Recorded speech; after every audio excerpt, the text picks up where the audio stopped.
इनकी भी विकेटें गिर गई तो मेरे ख्याल में इनके बैट्समैनों पे भी बहुत प्रेशर पड़ जाएगा। तो जो ओपनिंग स्टार्ट है वो मेरे ख्याल में बिल्कुल इंग्लैंड के लिए बहुत जरूरी है कि दोनों बैट्समैन, स्ट्रॉस कप्तान है, उनके ऊपर बहुत ज्यादा प्रेशर होगा बिकॉज केविन पीटरसन जो है वो रेगुलर ओपनर नहीं है। तो स्ट्रॉस रेगुलर ओपनर भी हैं, कप्तान भी है, उन पे उस चीज का प्रेशर है। केविन पीटरसन को क्योंकि ट्राई किया जा रहा है एज एन ओपनर, उनके ऊपर ये प्रेशर होगा कि मुझे क्योंकि ये जिम्मेदारी दी गई है तो मैं इस पर डिलीवर करूं। आप समझते हैं कि ओपनिंग चेंज कर देनी चाहिए, केविन पीटरसन की मिडिल ऑर्डर में जरूरत है इस स्कोर को, टारगेट को चेज करने के लिए? नहीं, मेरा नहीं ख्याल कि बैटिंग ऑर्डर को वो चेंज करेंगे। ठीक, वो सिर्फ इसलिए कि जिस प्लान के साथ वो आए हैं तो उसी को एग्जीक्यूट करेंगे, वो उसी पे जाएंगे। लेकिन ये है कि जी इनकी पार्टनरशिप लगना ना बहुत जरूरी है इंग्लैंड के लिए। अगर 1 से 2 विकेटें जल्दी ऊपर से गिर गई तो मेरे ख्याल में इंग्लैंड के लिए मुश्किल भी हो सकती है।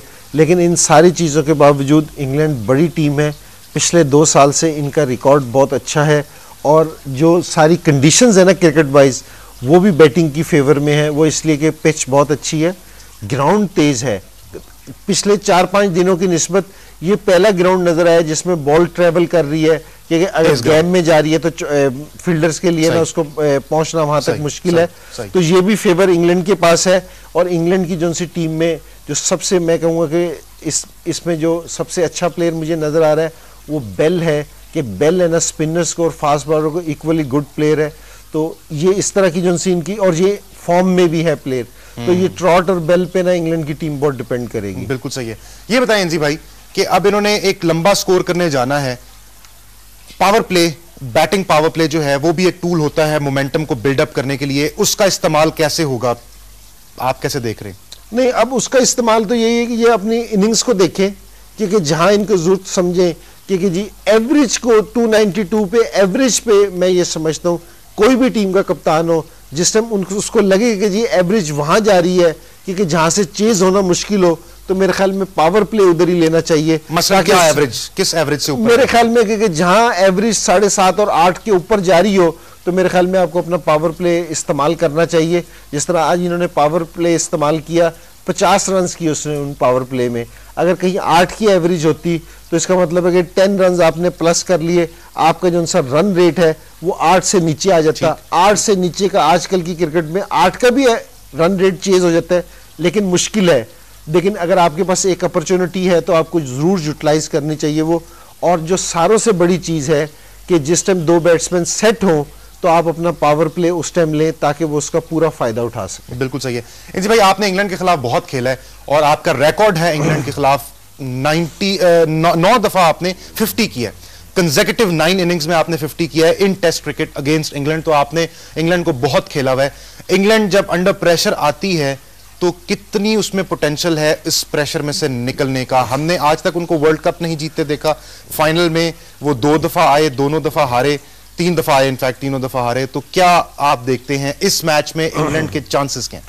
देखिए, इस मैच में इंग्लैंड की टीम जब भी प्रेशर में आती है ना तो बहुत बुरी परफॉर्मर है। ठीक है।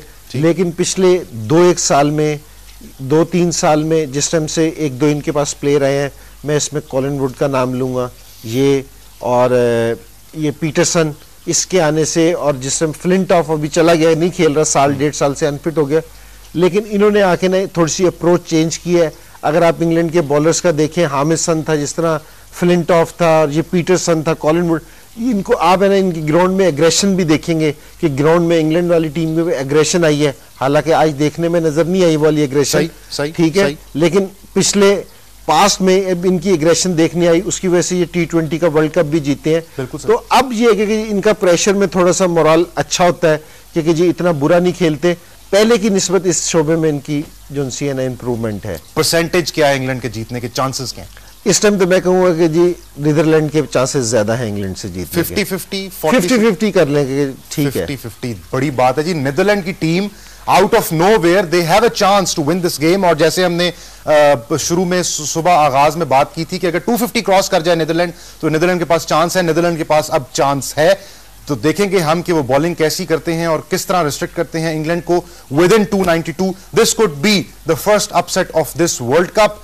इनिंग्स देखने के बाद जब दोबारा आपसे मुलाकात करेंगे तो मैच खत्म होने पर तबसरा करेंगे, द फाइनल एनालिसिस करेंगे। आपको यह बता दें कि हमने आपसे एक सवाल पूछा हुआ है जिसका जवाब देकर आप इनामात जीत सकते हैं, ब्लैकबेरी जीत सकते हैं। सवाल यह है कि इंजमामुल हक ने, इंजी भाई ने वर्ल्ड कप 1992 के अंदर 60 रन किए थे सेमीफाइनल में अगेंस्ट न्यूजीलैंड। आपने बताना यह है कि उन्होंने यह स्कोर कितनी गेंदों का सामना करके किया था। आपकी टेलीविजन स्क्रीन पर यह सवाल आ रहा है। इंजमामुल हक ने वर्ल्ड कप 1992 में न्यूजीलैंड के खिलाफ सेमीफाइनल में 60 रन किए थे। आपने बताना है कितनी गेंदों में किए थे। 3 ऑप्शंस आपके पास हैं, A 48, B 37, C 33। जवाब देने के लिए आप हमें कॉल कर सकते हैं। हमारा नंबर है 0423576448।